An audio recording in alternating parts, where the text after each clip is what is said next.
Before we get started, I wanted to remind you we're going to be embarking on our Every Film Change in the Lord of the Rings series within the next few weeks. And that means that we're going to be going over every single little thing we can find. Well, everything worth talking about in the Lord of the Rings. But we're asking for your help, and that means we're missing things. I know we are, particularly in Return of the King. So if you go through watch Return of the King and you realize, oh, this was different, go to theonering.com/changes, check our list, and add the thing we missed right there. There's a form right there under each film. You can just click, type it, go. No email required, no name required. Just type in what you got and let us know so that we can complete our film changes list. And you hear that music in the background? I want to give a little intro to Jeff Johnson, who you're going to hear in this episode. And I know that's kind of a change, speaking of film changes, change from our normal, very Tolkien-based interviews and things like that. I have known about Jeff's music for about 25 years. He's been in the industry a long time, but his music became the soundtrack of my college career, so to speak. I listened to it all the time when I was writing papers, when I was doing homework at the library, even at the gym, things like that. I listen to it all the time because it's inspiring, it's soothing, it's contemplative, it's exciting, right? There's so much to it. And I think about it in terms of what we said on Fairy Stories. But it's on Fairy Stories, right? We talked about escape-consolation-recovery, about freshness of vision, what Fairy Stories give us. And in one of our episodes, I talked about how music does that for me. And in my head, I was specifically referring to Jeff Johnson's music, how it is a freshness of vision for my mind when I listen to his music. It refreshes me. It makes me see things differently. I hear the world differently. And that's sort of similar to what Tolkien does for me, but from a musical perspective. Maybe it's not as encompassing as a fairy story would be, but it certainly has its value. And we talk about that here, particularly the sense of wonder that Jeff is trying to inspire within us with his music. So listen in. I'm also going to include a special audio rendition of a Bilbo song, The Road Goes Ever On and On, at the end of our regular episode, in addition to a song from his recent Eirlandia album, which is based on Stephen Lawhead's recent trilogy of books. I think the first one is called In the Region of the Summer Stars. In the Region of the Summer Stars is the first book. I think it's a trilogy so far. But with that, you can see that he's inspired by Stephen Lawhead. And the way that he weaves melodies together that are inspired by the vision of his books, it reminds me of the songs in Tolkien's world and how he thought music was important and verse was important. And Jeff has this kind of same mentality when it comes to how he creates music. So I hope you enjoy this. If you're a regular listener, listen in at the end. I'll put both Bilbo's song and a song from his recent Eirlandia album. I'll link all those below too. It's called A Wonder Voyage. It's the 4th track on the album. And then at the end for our members, which you can go to theonering.com/members and get that, I'll include 2 other songs, 2 of my favorites, both inspired by Stephen Lawhead's work. One is from his Songs of Albion trilogy, and one has come from an album called Celtic Legends, I believe, or The Bard and the Warrior. So listen to that. First one is called The Endless Knot, and the second is called The Way of the Warrior. Maybe I'll include a third one, The Dream of Taliesin. That one's really good too. We'll do that. We'll do all 3. So listen in. I hope you enjoy it. I'm sorry for the really long intro, but it'll be well worth it. Thanks. Before the Rings of Power, there were the Silmarils. Before Sauron, there was his master, Morgoth. Before Aragorn and Arwen, there was... Nobody expects the Torque Inquisition. Well, hey, everybody. Thank you for joining us this week on the Torque Inquisition, our detour into talking to more interesting people, which sounds like I'm falsely denigrating myself. No. Everybody here that we interview is definitely more interesting than me. So today, I have the pleasure of speaking with someone I've known for 25 years because I've been listening to his music for 25 years, at least, maybe longer, because there have been, I'm sure, I think there was a Mercedes commercial or something like that a while back that I probably heard at some point in my youth. But this is Jeff Johnson. Jeff Johnson is an artist, a musician who has been writing music for not as long as I've been alive, which is nearly. But did you say you were born in 1975? Yeah. Well, almost. First Close. album was 1977. Oh man. So Jeff has been like, here's the way that I put it, Jeff. Like for you, the music I found in I think it was 1998, which was the Song of Albion, which was based on Stephen Lawhead's books, the Albion trilogy, the Song of Albion, Paradise Song War, of Albion, the Paradise War, and the Endless. Endless I can't Knot, remember the Endless Knot, and I can't remember Silverhand. Silverhand, thank you. Silverhand, yeah. So it was the second book, the second album, which was based on the Endless Knot, I think. Yeah, which was based on the Endless Knot. Yeah. And that I remember listening it on a drive up to Northern California at the time, and being enthralled by it. And I was in college at the time. I was getting an English degree, and so I would start listening to that. And I would go to the library and I'd listen to that while I was actually trying to write my own novel or do my own homework and things like that. And so it became kind of the soundtrack of my college career. And I think when Celtic Legends, The Bard and the Warrior came out, which I think you re-released recently again. Yeah, it's been out for a little while. Yeah. Mm-hmm. Okay. Re-released. Yeah. Mm-hmm. Yeah, and those two, those albums, and then I got the other Albion albums and Psalmists and when it's Prayers of Saint Brendan came out, all those albums, they really they formed so much of the soundtrack of my life at the time. So it's a real big pleasure to speak through. Here's the Songs from Albion 2 that's available on the Bandcamp site, jeffjohnsonartmusic.bandcamp.com, which I will link in the notes below and in the show notes. But these are definitely worth your time to get. So what we're going to do, so this isn't like, okay, so everybody who's listening, you're like, where's Tolkien in this? Well, number one, he's back there. He's over back. Number one, I will try. I'm sure if you're okay with it, Jeff, I will try and put this here at the end of the album as well as the at the end of the podcast. That's okay. This is Jeff. Actually, 8 years ago, you recorded "The Road Goes Ever On and On," Frodo's song as he leaves the Shire. In the Lord of the Rings, and we heard there's a version of it in Peter Jackson's film that that Bilbo sings. But this is I don't know, something about this. There's a simple earnestness to it that I really love. It's not quite as cinematic, which I really love. There's an earthiness, there's a hobbitiness to it that I really love. So there's the Tolkien connection. But here's the other connection, guys. This is where I want to go, because we can talk. Before, so we're going to talk. We just went over on Fairy Stories, which talks a whole lot about consolation, escape, recovery, eucatastrophe, and there's something to your music, Jeff, that speaks to that. In fact, I found a quote, I think, in an article in Pathos from a while back, that says that. But before we jump into that, tell us a little bit about yourself, how you got into music. I mean, is it a long story? Can we do this in 3 sentences? Yeah, well, I mean, certainly. I'm just full disclosure, I'm 67 years old. So I started writing music at a pretty young age, and that music was really a means of expressing myself. And really, I've never left that way of looking at music. Music has always been the way I express myself. And maybe a lot of people say, well, duh, yeah, isn't that why most people write music? And that's not really what I mean. What I mean is literally expressing myself, dealing with the things that really, the books I've read, other pieces of music I've heard, poetry I've read, experiences of life. I started trying to articulate those things musically from a very young age. And really, early on, when I was in my early teens, I started working with another guy that had very similar kind of inspirations, and he and I would write songs, and we would record them. We found an old, we had a tape machine that we could do sound on sound, and that was really the beginning of writing music. And recording music.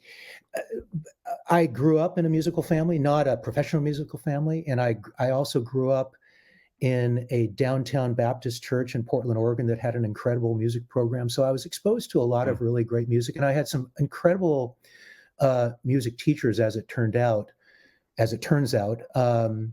in the course of my schooling, which was just public schooling, but some amazing choir teachers. And I had lots of opportunities to participate in music, learn music, and also to share the music that I'd written in settings like plays and theater and whatnot in high school. And then I got married fairly young, and I was very involved in youth ministry in a church, doing music and whatnot. And I just kind of, there's a fork in the road that came, and I could have gone a lot of different ways, but I chose to go try to do my music professionally. And fortunately, my wife have been married 47 years in a week. Wow, congratulations. The joke in our family was always that she had a real job, and fortunately she did. I mean, early on, I did a lot of commercial music. I wrote a lot of jingles and soundtrack stuff, which really, I cut my chops in the studio, and also just cut my chops, period, on how to produce and record. But I was really fortunate to, I released my own music. I had my own little studio, my own little home studio that I put together with another friend. And then early on, I got involved with a company called Sparrow Records, and they distributed my music. And then I got involved with Windham Hill and Hearts of Space, and I've had some amazing musical mentors in the industry over the years that have really supported and encouraged me. And so I've always had my own label, and so I've always released my music. And going back to what I said right at the beginning, I've always expressed myself in that music, and I've had the chance to do that over these past 45 years or so. Wow. Well, let me ask a question about that, because that's the going without a label is a relatively modern thing in the last decade, I'd say, since since labels have what's the term, disambiguated. They've disintermediated, right? So we don't have to go to the labels anymore. Yeah. The English degree, like I said, huh? Yeah, that's really good. But yeah, so you've been doing that for decades. I have. It's weird. That's really to think unique. about. Yeah. I mean, there's been times where like I mentioned with Sparrow, my label was distributed by a major label. There's been many times that the work that I did with Irish flutist Brian Dunning, a lot of our music was licensed to like Windham Hill and to Hearts of Space, but we always retained the ownership. But we created it, and then it got licensed. So there's always been a presumption on my part, and to make my own music on my own label, and then kind of see what happens after that. And I don't know, it's just the way I started doing it, and that's the way I've continued to do it. And you're right. I mean, there's a lot of people, that's kind of like the modus operandi now of the way you have to do music. And I mean, we think wasn't Justin Bieber discovered that way, even like on YouTube or I don't know. I mean, MySpace, but I wouldn't be surprised. I mean, a lot of people, that's the way it goes now. And then they get involved still. There are still labels, but it's a completely different ballgame now. Well, there's so I will say, so my experience with your music was sort of I think there have been periods of your music, and so the 90s is when I got into it, and that was the Windham Hill Hearts of Space, I think, when that really started. I remember the Celtic Christmas albums that you were on that I bought specifically because I knew you had a song on it, and then I ended up loving a bunch of the other songs on that too. In the 90s, one of the things that I feel like it started then, and correct me if I'm wrong, because I'm just speaking as an observer, was you started writing the music that was specifically inspired by Stephen Lawheads books. And as an aside real fast, I just want to tell everybody, since I haven't done this and I have to be the marketer here, in our book club on thewondering.com/members, which you can get by becoming a member, at thewondering.com/member, we are reading Taliesin by Stephen Lawhead, and Jeff has written music based on many of his books. So if you want to become a member, and we can talk about that there too, but I'm sure, although I think these are the books that you didn't write music about. So that was before your time. The interesting thing with Steve, I mentioned to you before our conversation on recorded here that my wife and I are very good. Steve and his wife Alice are really good friends of ours now. But we met in the late '80s, and I won't go into the whole story, but. Alice was very protective of Steve because Steve tends to draw interesting people sometimes that wanted to contact him. And so when I reached out through his publisher, Line Publishing, there's a little reticence, but as soon as we got together, everything kind of took off from there. But so the first book was the first book of the Song of Albion trilogy, which was the Paradise War. And Brian and I, it was actually the publisher's idea, Line Publishing at the time. I had done a children's book for them called The Tale of Three Trees, which was a musical version of a book they had. And they said, have you ever thought about doing a soundtrack, like say for a fantasy book or something? And I said, yeah, that sounds really intriguing to me. And who do you have in mind? And they said, Steve Watt. And I said, well, I've heard of Steve's books. I've never read any of them. I remember Steve when he was a reviewer at Campus Life magazine. He used to review music at Campus Life magazine. So anyway, we met and we started. And when we first so did you meet because he was reviewing music and you were confronting him about his recent review of? No, I don't think Steve ever reviewed my music at Campus. Campus Life, somebody else did. But when we first met, we're talking about this possibility, and he said, "Well, who do you have in mind to work on this? Would have to be kind of a Celtic thing, wouldn't it?" And I said, "Oh, well, I've just started working with a guy named Brian Dunning." And Steve and Alice went, Brian Dunning? I mean, you mean the Brian Dunning in Night Noise? And I said, yeah. And they said, oh, wow, that sounds cool. So anyway, that was really how Brian and I first started working. We had done a couple things, but so we started this journey of that ended up being quite a long one, where Brian and I did a number of soundtracks to Steve's books. We did the Albion trilogy. We did Byzantium. We did Patrick. We did Eirlandia. We did the King Raven books, and that was a really rich collaboration. And like I said, Steve and Alice are really good friends. It's an interesting thing because you are the soundtrack to many of his books.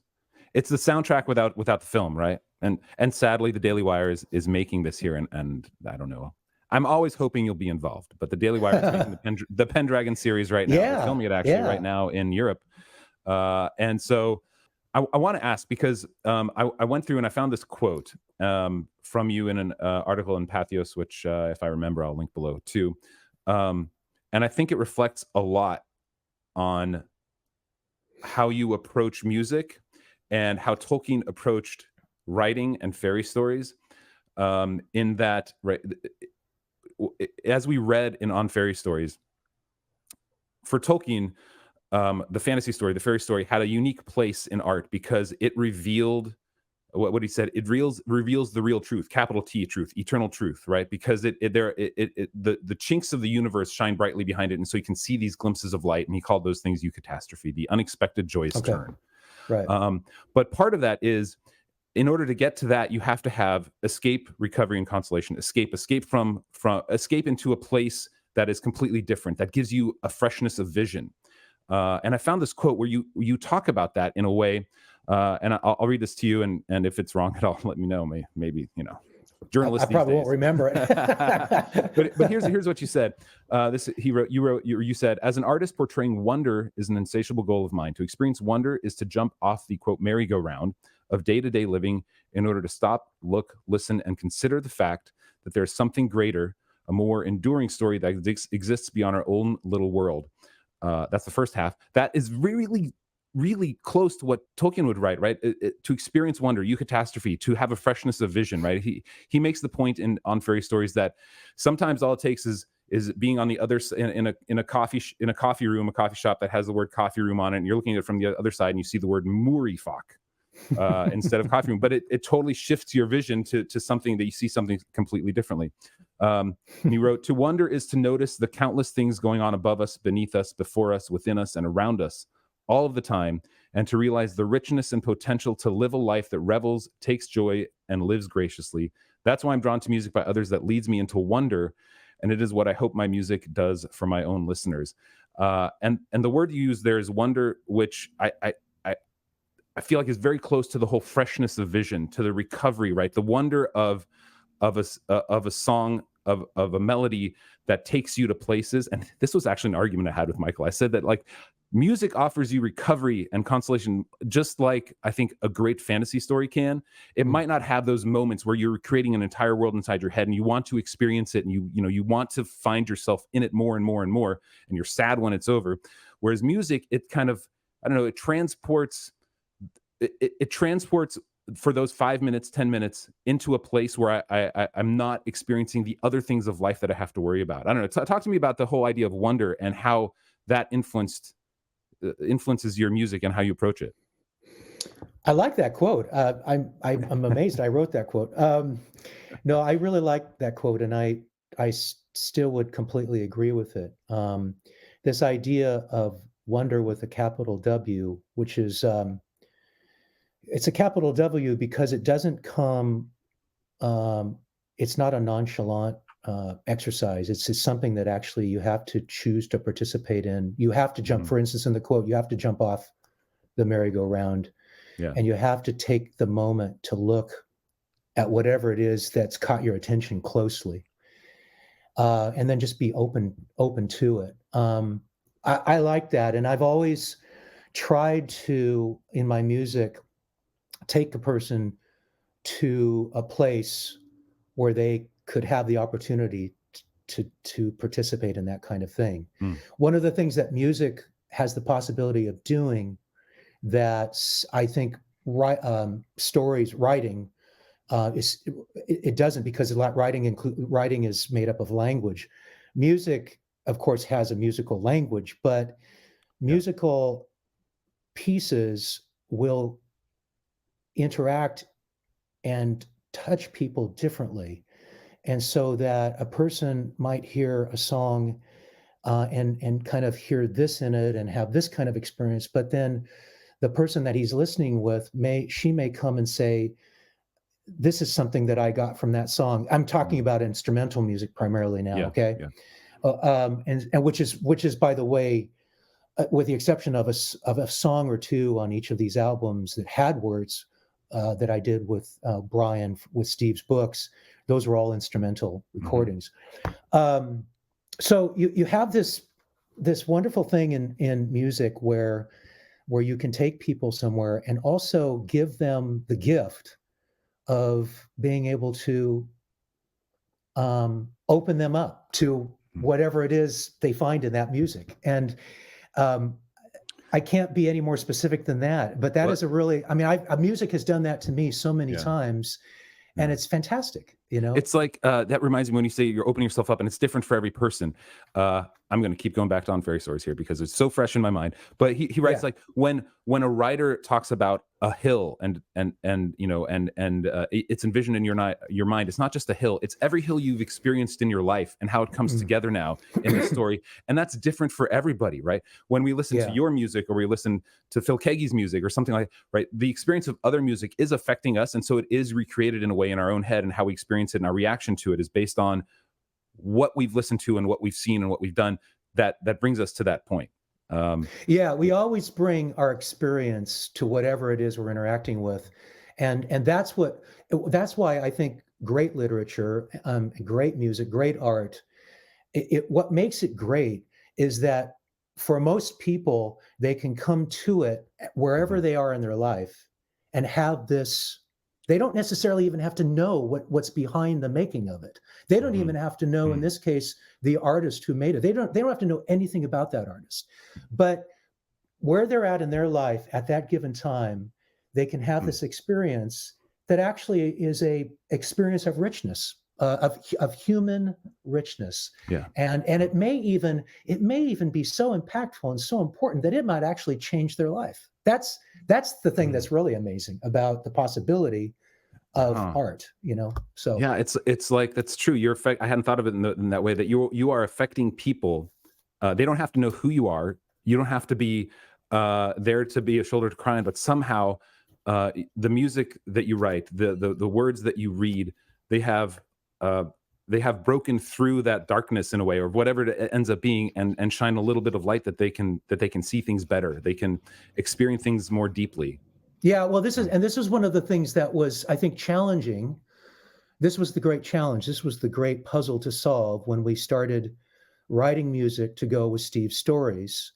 And that was to not be so specific that it took away from the person's ability to be able to figure it out for them, to experience themselves. Because everybody who reads like one of Steve's stories or one of Tolkien's stories, they have a vision in their mind. They have an idea in their mind of what that character looks like, what this place looks like, what this situation is. That's in their mind. That's the one problem when you have movies coming out about great books. Now, Peter Jackson I'm totally with you on that. Totally agree with you. He did a great job. He did a great job, and I will say nothing bad about it. But I prefer, for instance, listening to Andy Serkis read those stories because he interprets these voices, he interprets these characters using his different voices, I should say. But because I'm listening to it, the imagination, the pictures are still in my mind, which is the important thing. So but what I was going to say about, to get back to the point here, just real quick, is in when it came to Steve's stories, and we weren't trying to portray anything. All we were trying to do was capture the spirit of those stories, capture just kind of the essence of those stories in the music. And frankly, we wrote a lot of the music before we even assigned song names to them. And it was after we wrote the music that we went, okay, this actually sounds kind of like this situation or this scene or this character. You know, we did that later, but the initial effort was to try to write something that had some essence of the story that inspired us. So that's the idea that that the inspiration is coming from something outside of yourself.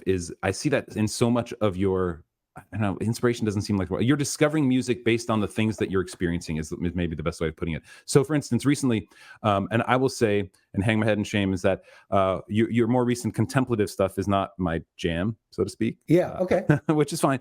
But I listened to Ravenna, which is eight songs that are based on mosaics in the city of Ravenna, Italy, I believe it was, that you and Phil Keaggy put together. Phil Keaggy, guys, if you haven't listened to Phil Keaggy, he's like probably, I don't know, many argue the preeminent guitarist of our time.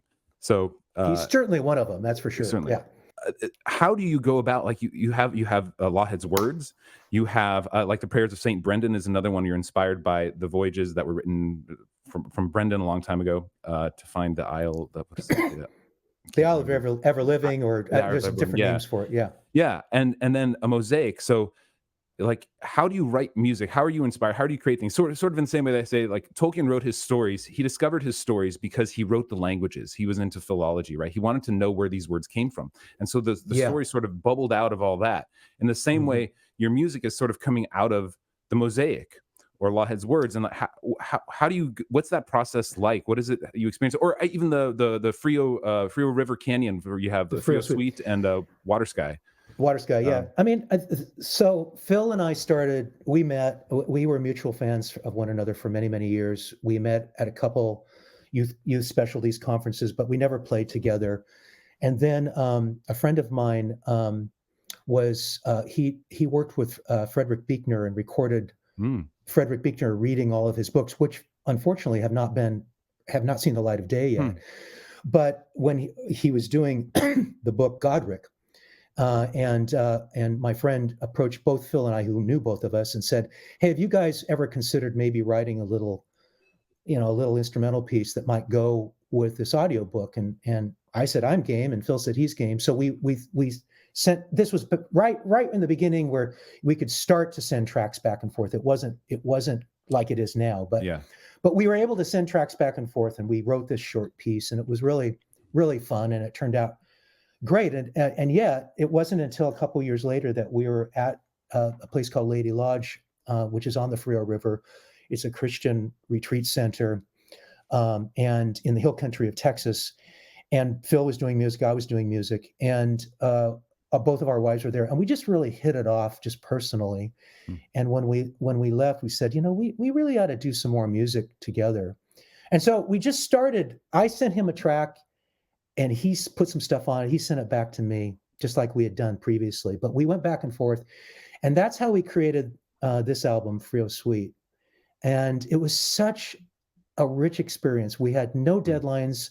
There was no pressure. We didn't even know we were making it wasn't until like we'd done 3 songs where we said to one another, "Are we making a record here?" And we both said yes. So we continued. So long story short, get back to your question. We followed that up with Water Sky and another record that is one of my favorite, Cappadocia, and then Ravenna, which is the most recent. And each time before we started, I put forth like an idea for a concept, just an idea. So the first one, because we met at Lady Lodge in the Frio Canyon, it just was obvious that we would write music that kind of came from that beautiful place. And Water Sky ended up being a very similar thing. Water Sky is also takes its inspiration from the Frio Canyon.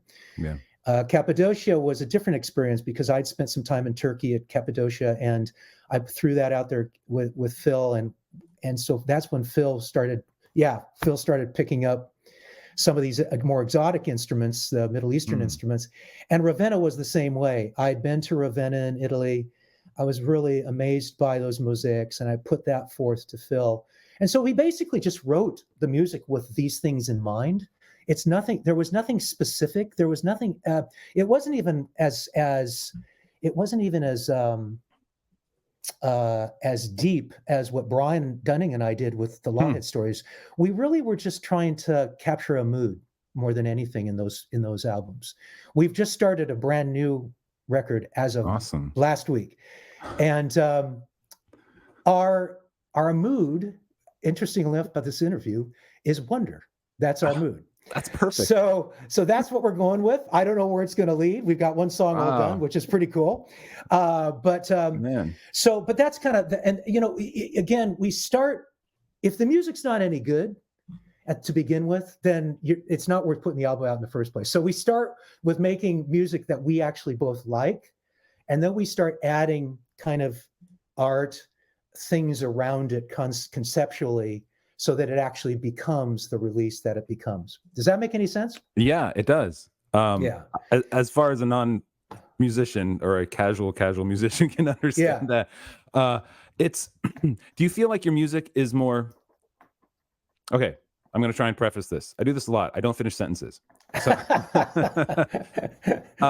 there are some people, like I'll go, since I know more authors than musicians in the way that you do, but there's some authors, like, I don't know if you've ever heard of Brandon Sanderson, Mistborn. He cannot stop writing. He will write and write and write and write and write and write and write, like 8 hours a day, every day, all the time. And he's written tons of books that way. There are others who are like Tolkien on the other extreme, whereas they sort of like, the story is more discovered rather than plotted and lined out and created like that. And then there's like, I hear musicians, right? They'll go into a studio and they'll just try and find bits and pieces of music for days and days and days, and then try and create songs out of that. When you create something like these albums with Phil Keaggy, is it a discovery process? Is it a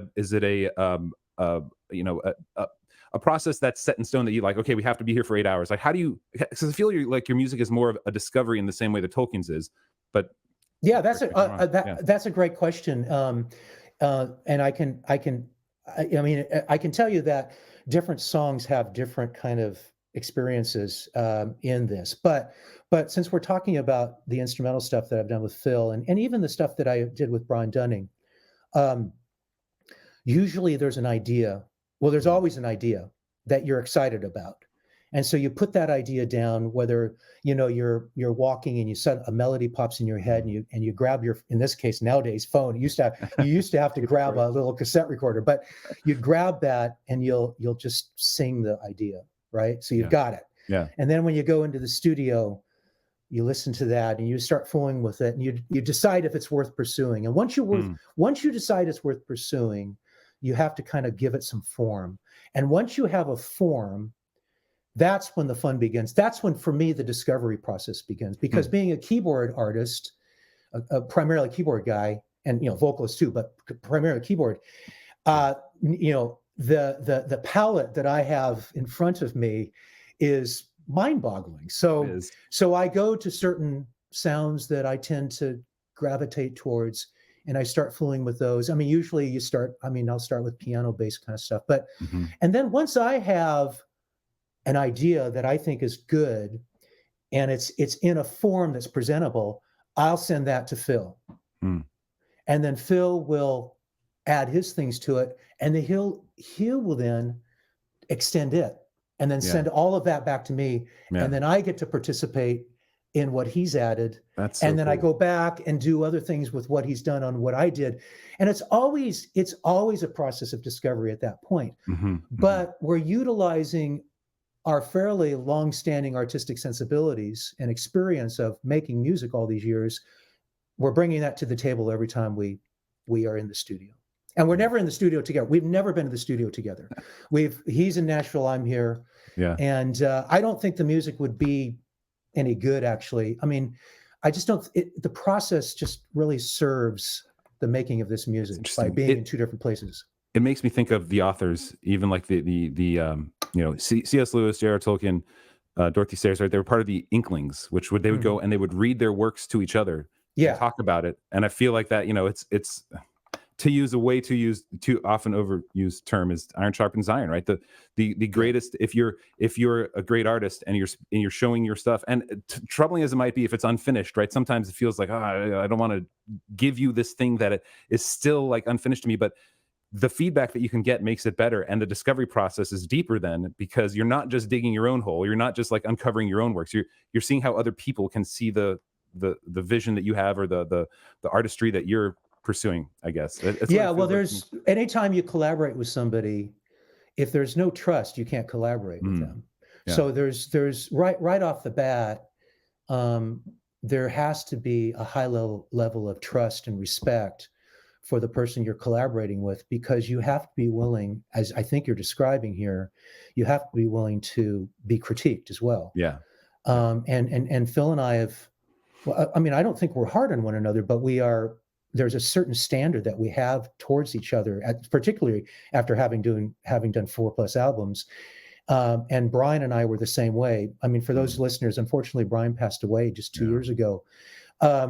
We were very much the same way, but a completely different process. Brian was an extraordinary flute player, whistle player, extraordinary musician, and he did write a lot of the music. But there came a point, because his improvisational skills were so off the charts, where he would really depend on me to produce his performances.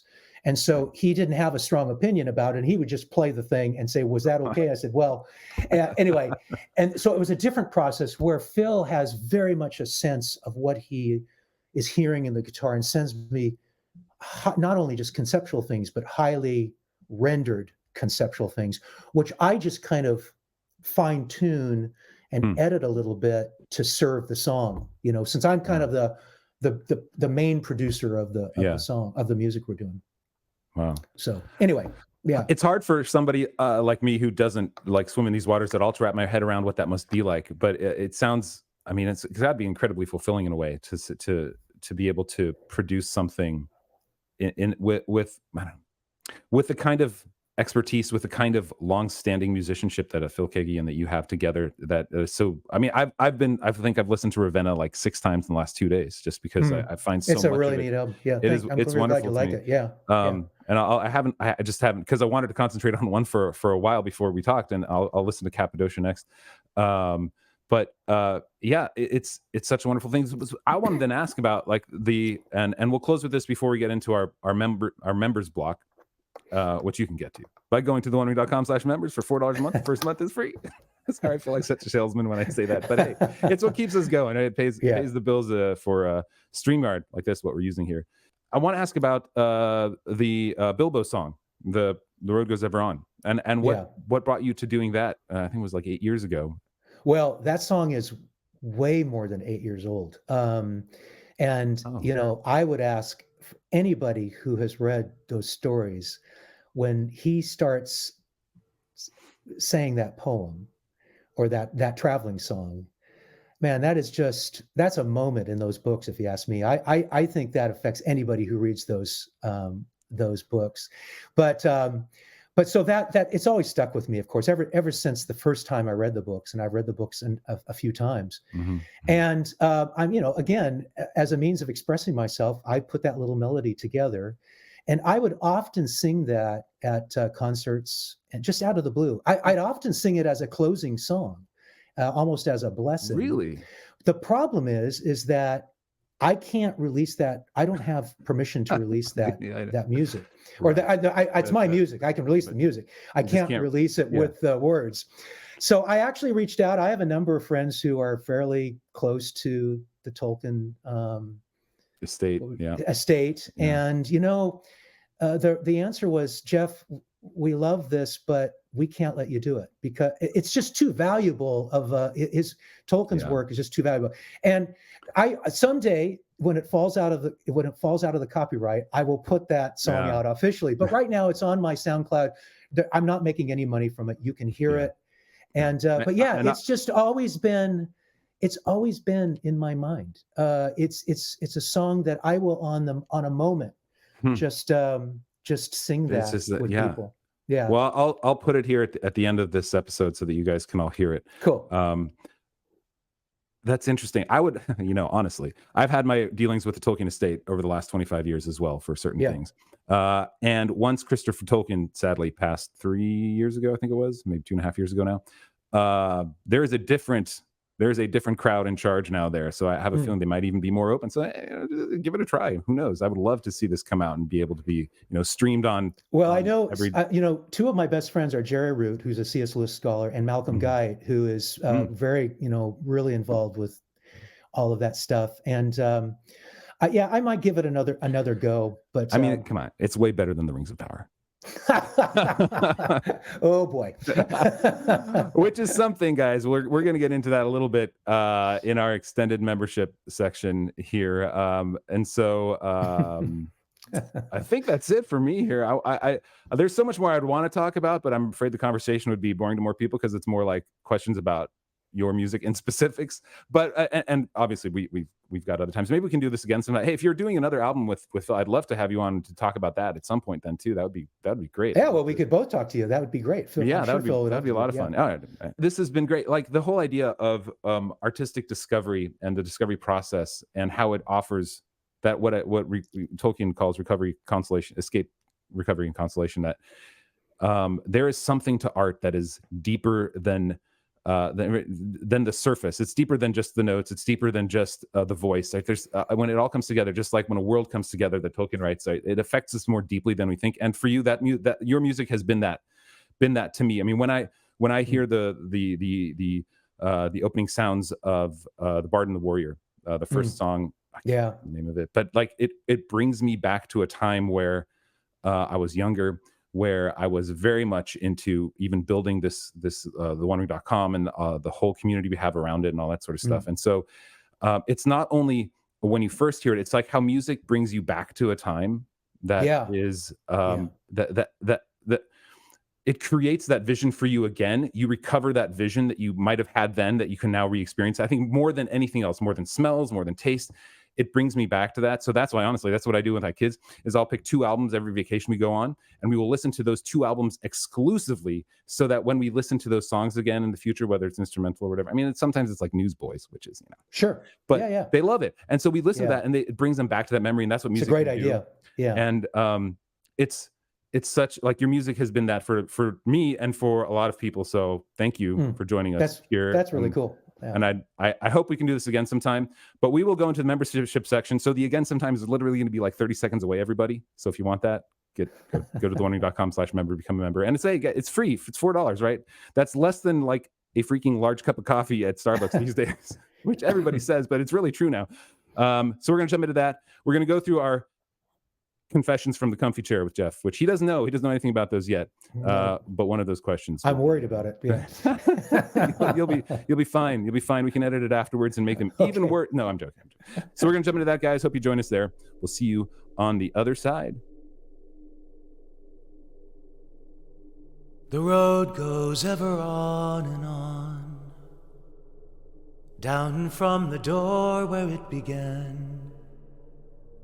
Now far away the road has gone, and I must follow if I can,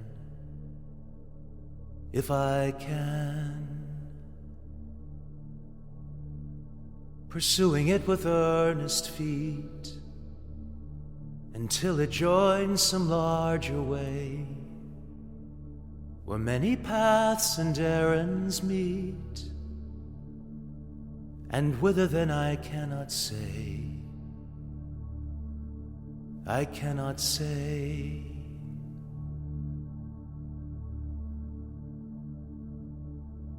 The road goes ever on and on, down from the door where it began. Now far away the road has gone, and I must follow if I can, if I can. Pursuing it with earnest feet, until it joins some larger way, where many paths and errands meet, and whither then I cannot say, I cannot say.